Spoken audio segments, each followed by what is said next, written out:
सरोवर नगरी नैनीताल से मैं तारा जोशी। योग कर्मसु कौशलम।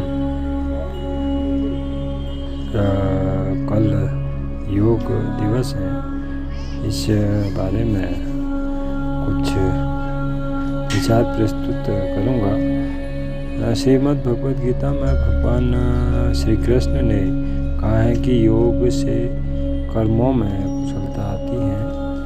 योग मात्र व्यायाम नहीं है, बल्कि तन मन को विकार रहित कर अंतस की ऊर्जा को बढ़ाने की प्रक्रिया है।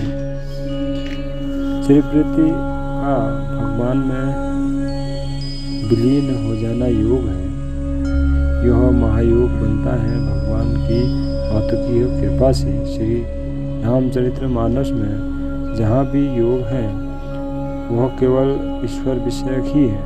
श्री भगवत चित्रकूट में भगवान के हृदय से मिलकर शून्य स्थिति को प्राप्त हो गए। न बुद्धि की सत्ता रही, न मन की चंचलता, चित्त में कोई संस्कार शेष नहीं रहा। यही स्थिति योगी की होती है। वह ईश्वर में एकाकार होकर प्रेम रस से भर जाता है। वाणी अवरुद्ध हो जाती है और मन रिक्त हो जाता है।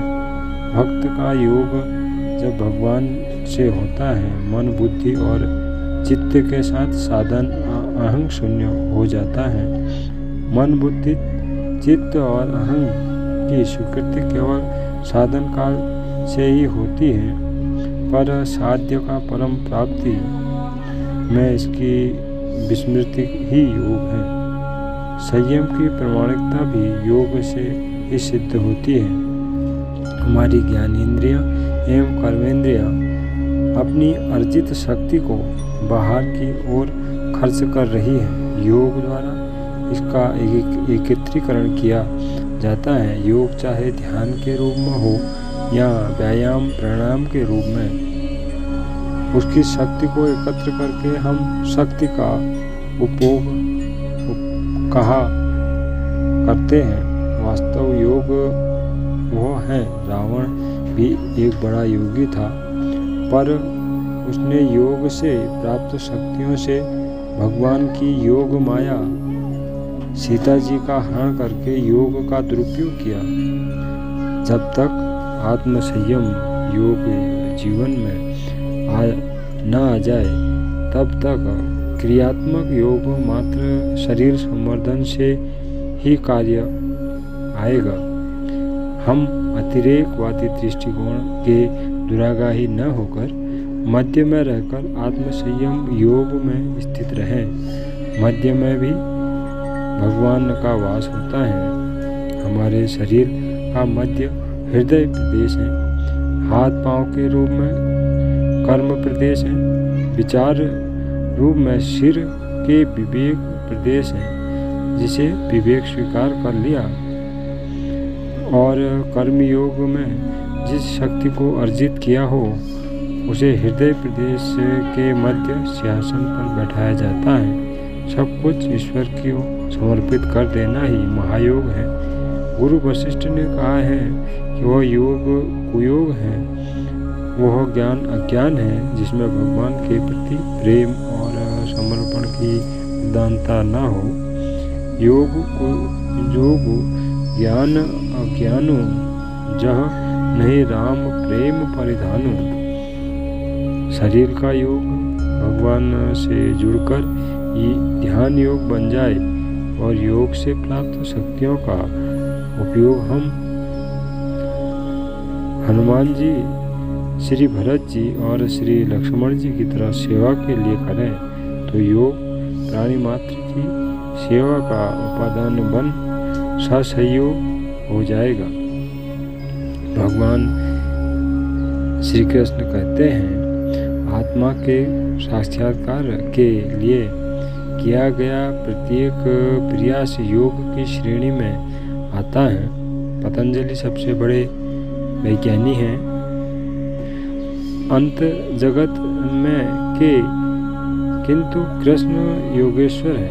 वे दृष्टि देते हैं प्रेम और करुणा से भरते हैं। वे जिससे आपको भरते हैं वह स्वयं ही है। इसलिए कृष्ण का योग आपसे आपको मिलाता है। योग कृष्ण योग का सूत्र है तमसा योग युजस्व योग कर्मसु कौशलम, अर्थात इससे समत्व बुद्धि योग के लिए ही चेष्टा करो। यह योग ही कर्म में प्रचुरता है, अर्थात कर्मों में कुशलता को ही योग कहते हैं। कृष्ण 3 शब्दों का प्रयोग करते हैं, अकर्म, कर्म और विकर्म। कर्म को कृष्ण ऐसा मान कर कहते हैं जिसमें कर्ता का भाव है, जिसमें करने वाले को यह पता है कि मैं कर रहा हूँ। ऐसी स्थिति में अगर मैं संन्यास ले रहा हूँ तो संन्यास एक कर्म हो जाएगा। अकर्म का अर्थ ऐसा कर्म है जिसमें कर्ता नहीं है। मैं कर रहा हूँ ऐसा कोई भाव नहीं है। अगर मैं कर रहा हूँ का भाव खो जाए तो सभी कर्म अकर्म हैं। अतः कृष्ण का प्रत्येक कर्म अकर्म है। कर्म और अकर्म के बीच में विकर्म है। विकर्म का अर्थ है विशेष कर्म। कृष्ण कहते हैं जहाँ न कर्ता है और न कर्म, फिर भी चीज़ें होती हैं। आदमी श्वास लेता है, श्वास कर्म तो ही है। रक्त गति करेगा, भोजन पचेगा, ये विकर्म है। यहाँ न कर्ता है न कर्म है। साधारण मनुष्य कर्म में ही, सन्यासी अकर्म में है, परमात्मा विकर्म में है। यह कर्म योग का तत्व है। योग के समत्व बुद्धि समत्व योग उच्यते। समत्व बुद्धि अर्थात जो सुख दुख, विजय पराजय, हर्ष शोक, मान अपमान आदि द्वंद्वों से विचलित हुए बिना सम्मान चित्त शांत चित्त रहे, वही कर्मयोगी है। जब व्यक्ति मन में स्थित संपूर्ण कामनाओं को त्याग देता है, वह स्थित प्रज्ञ है। सर्दी गर्मी, मान अपमान, सुख दुख में जिसका चित्त शांत रहता है और जिसकी आत्मा इंद्रियों पर विजयी है, वह परमात्मा लीन व्यक्ति योगारूढ़ कहा जाता है। गीता में ज्ञान, कर्म और भक्ति का विलक्षण समन्वय है। श्री कृष्ण ने योग की शिक्षा दीक्षा उज्जैन के महर्षि संदीपनि के आश्रम में रहकर प्राप्त की थी। योग द्वारा जो भी सिद्धियां स्वतः प्राप्त थी, उन सबको वह मुक्त थे।